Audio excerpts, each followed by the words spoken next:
જય સ્વામિનારાયણ। આજે વાત કરવી છે મૂલ્યઘાટ। એક નાનકડું એવું શહેર હતું। શહેરની અંદર એક નાના એવા વેપારી પોતાની નાની દુકાન અને દુકાન ઉપર પોતે કામ કરે।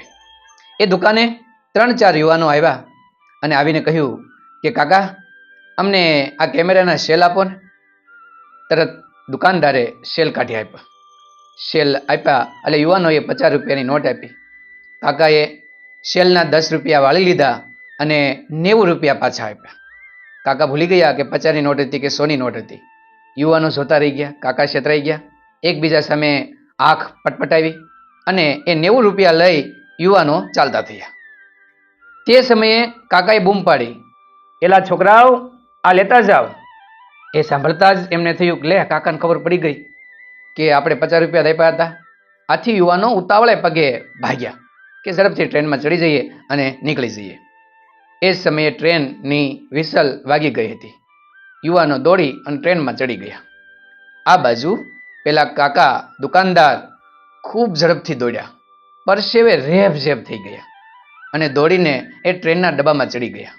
જેવા એ દુકાનદાર કાકાને જોયા તો એ ચારેય યુવાનો છે એ ચોંકી ગયા કે નક્કી કાકા પૈસા લેવા માટે આવ્યા છે, હવે શું થશે?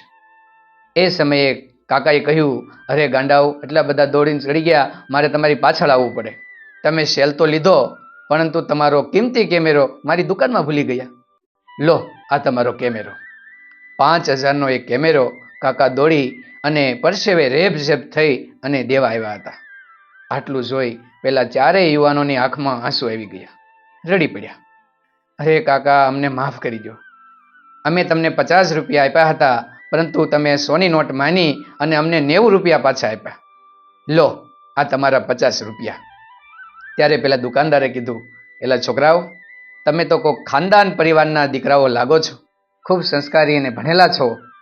તમે હું તમને કેમેરો દેવા આવ્યો એના બદલામાં બક્ષિસ રૂપે ભેટ રૂપે 50 રૂપિયા આપો છો, એ મને ન ખપે।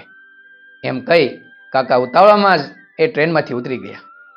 ત્યારે પેલા 50 રૂપિયાની હાથમાં રહેલી નોટ એમ જ રહી ગઈ અને ચારેય યુવાનો આંસુ ભીની આંખે પેલા કાકાને જોતા રહી ગયા।